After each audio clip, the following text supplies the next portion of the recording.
Good morning, everyone. It's Monday again. And I sort of say that in jest because my days feel like they're getting longer. Yesterday, several times I asked myself, is it still Sunday? And yeah, it was still Sunday. So I've transitioned from losing track of my days to my days just kind of being a foggy linger. Yeah. I'm sure some of us are at a similar stage. So today's the 22nd of June, and I'm finally getting to a topic that I've been wanting to do for a little bit, and I think we're good to go. So one of the questions I get very frequently is, how do I keep my hat or my bonnet on my head? Now, we covered hats a few weeks ago. Today I want to cover bonnets and talk about what it is that keeps a bonnet on your head, okay? Now, most of us think our ties are what's going to keep a bonnet on our head. True, ties do help keep a bonnet on our head, but it's not the only thing. Okay, so I know this is unusual. We're getting out a drawn bonnet of mine. Most of us know about these ties. These are the fashionable ties. They're the pretty ribbons. They're the ones that you see in the pictures, but we don't all know about the ones underneath. All right, so these are functional ties, and this is what is actually tying on the bonnet and holding the cheek tabs to you, as opposed to these, okay? These are going to be a variety of materials. You might find them in silk, you might find them in cotton, you might find them in a blend. They're generally narrow, like an inch wide or so, okay? I like them inside of my cheek tab, but that's not always where you're going to find them. Sometimes you're going to find remnants here on the inside of the cheek tab, just on the outside of the cheek tab. Sometimes you find them a little further up as well, okay? They might sit further up just because of the preference of the wearer, okay? The next thing that helps keep the bonnet on your head is actually the frill, or the cap, depending on the words you use. And I'm looking at mine going, I really did sweat on that. There's a reason things are lined. There's a reason we have cuffs and collars on our clothes. We sweat, we're human, and our sweat does discolor things. But this really does show you that this frill part really does hug around my head, kind of like in this area, okay? And so that frill kind of like fills in the space, and like I said, it hugs the head. And believe it or not, sometimes your floral arrangements actually help with that as well, because that'll kind of hold up here. But one of the things that I find helps the best is what's called a bonnet stay. Now, let's set you this way. Good. All right.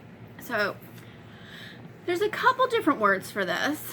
I learned to call it a bonnet stay from working with another milliner. Pardon me again, my nose.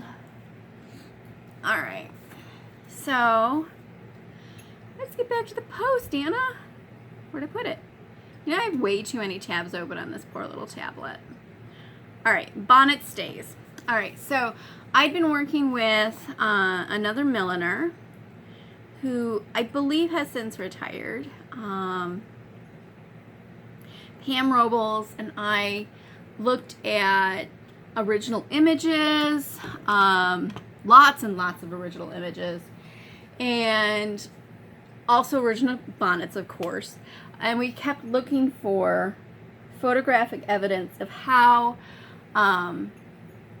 this bonnet stay would work. And we were including velvet stays, wire stays, single wires, coil wires, an assortment of additions inside of the bonnet to help keep a bonnet in place. So, okay, what am I talking about? What's a stay? All right. So, the other word that Danielle's using over at Timely Tresses is a crossband, and that actually does come up textually, okay? So, a bonnet stays can be called crossbands, bandeaux, or transverse. I hope I'm saying that right. And from Peterson's in 55, we have a crossband of black velvet that lies on the hair, is trimmed on the right side with a group of rosebuds. From Peterson's in 64, we have a row of black lace covers the crossbands and forms a fanchon. Okay? So we're hearing that vocabulary. Now, what does it look like? This is a blog post that I'm going to add to the current post today. So looking at this piece from Danielle's collection, you can see this little wire. And see how that wire comes down further than the inside of the bonnet?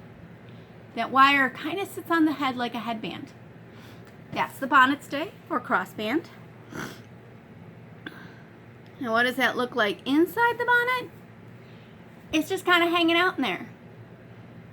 So that would have to be positioned as the bonnet is put on. And you can see how that could be easily disregarded. This one, also from her collection, is a covered stay or crossband. That one, Clara, I'm talking. You gotta get down, love. Come on, down please. I'm talking. You're showing everybody your butt again. All right, so that's a silk covered crossband. And that goes, again, inside the bonnet, and it would go over the head, placed kind of like a headband. All right, this one, a little harder to see, but you can see where the frill or cap is. Just behind that is another covered crossband.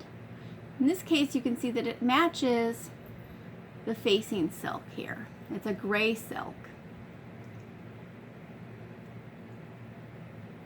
All right. Now, what's that going to look like for us? All right. So one of the things that's the easiest way to do this is actually use some velvet ribbon. All right. I like, a ½ inch to an inch wide of velvet ribbon, and this is going to sit up on top of my head like this, okay? Now you can stitch this in, or you can pin this in, okay? Now this is just one version. Another option, I should back up. You can do an at-home version like what I'm going to show you. And then if you want, Timely Tresses also has a covered version. So this is wire with velvet over it. And she has some examples here. Okay? Quite like what I had shown you in the other post. They are her pieces. Alright? And those are available, go over on her shop. And look at that. That's totally an affordable price. Okay? I love that price. It's like $8 and a piece of mind. So if you want to use what you have around the house, here's your velvet piece. Initially, I had been using black, but my hair's fairly light, and most of my bonnets are fairly light. So I have this random chunk of gray. I think this is one of my Hyman Hendler ribbons. Yeah, it's kind of crazy. All right, so what you're going to want to do is you're going to need a couple pins. Now you're going to want a couple pins even if you're going to sew this in, okay?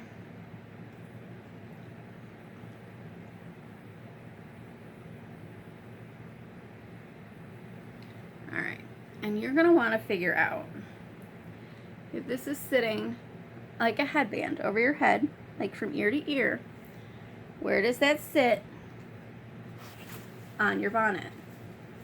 I have not had this bonnet out in ages, and my hair is completely wrong, but I think we can do this.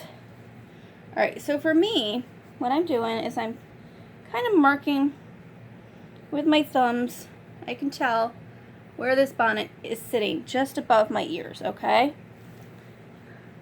Now you might want to stick pins in there, okay, to mark those spots. I'm just going to take the pins that I just had and kind of do that. All right. So you can see there, I marked one of the pins. Can you see it? It's barely blue there. And the trick is you need to have the velvety part down against your head. So when I'm going to put this in here, I'm actually going to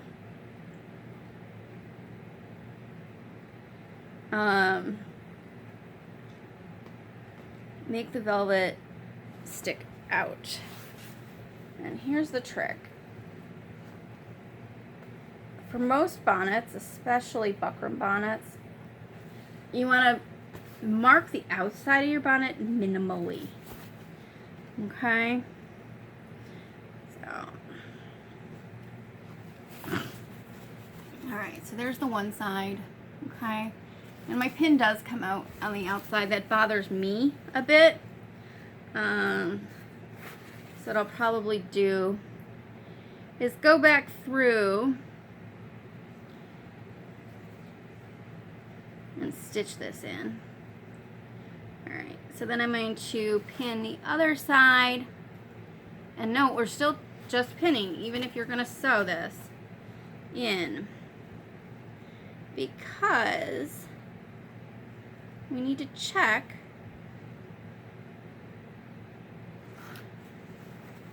length of the ribbon. Okay.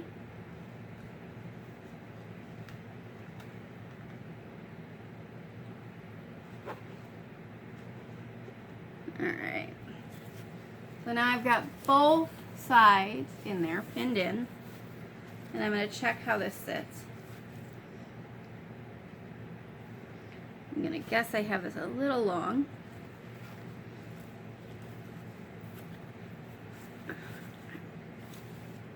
If you have the ribbon come forward, you can then use your fingers like so to kind of like get it in the right spot. Can you see? Yep, you can see it right there. And the ideal situation is to have it kind of sit just beyond where your feathers are. So you can kind of see it right here. Okay? But not too much. Alright, and that really does help grab it on there. Okay? I might shorten that up a little bit.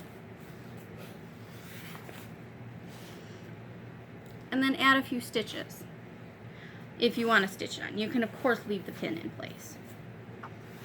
If you're going to do the pin, just make sure you do it securely.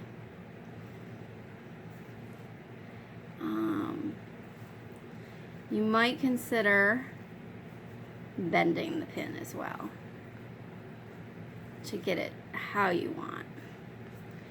There you go. I'll probably just tack a couple stitches in there. This bonnet in particular, because of how the frill sits on my head, doesn't really need the stay itself.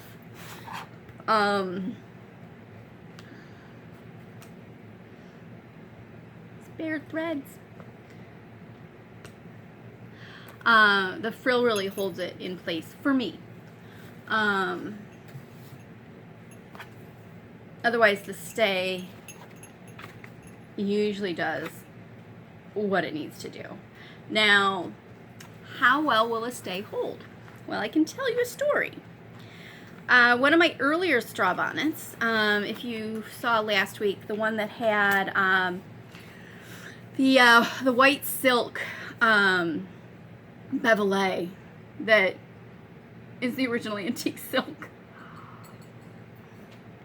Yeah, so one of my earlier bonnets, I was doing a Memorial Day parade in Henrietta, and this parade goes from the school I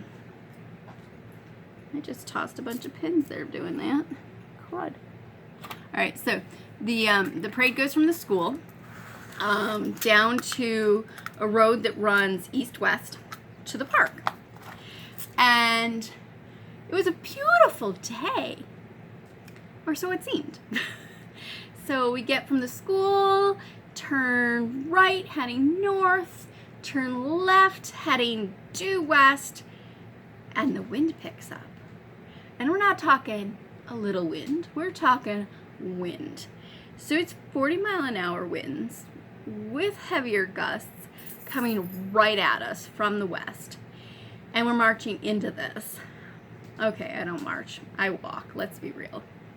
Walking into this, and it's strong.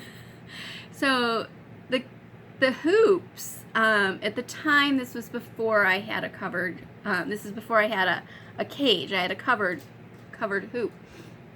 And what was happening is the wind was so strong, it was caving my hoop in. And as I'm walking, it actually snapped one of those hoops. And luckily, it was right about where my brother and sister-in-law and cousins were watching. And so I was able to like run over to the side, pull my hoop out, one of the bones, and leave that with them.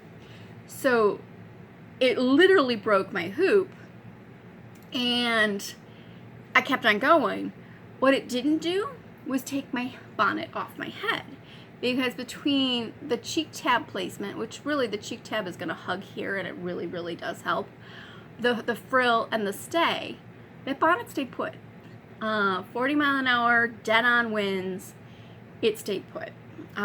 It even did really well in the hail that finished off that parade. But it just does go to show you that the period techniques do work. When they're in place, they work really, really well.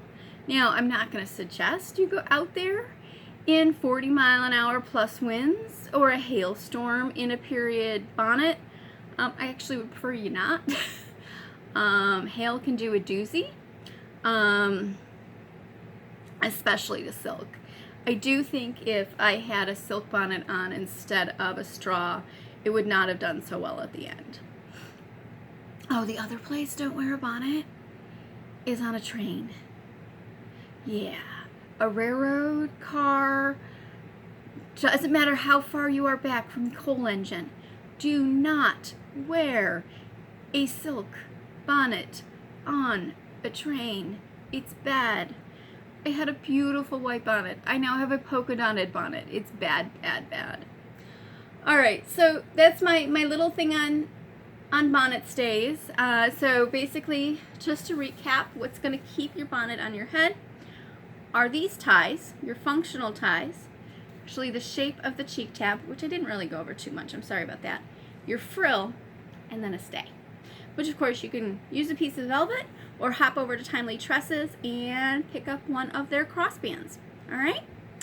Have a good day, everybody. Bye-bye.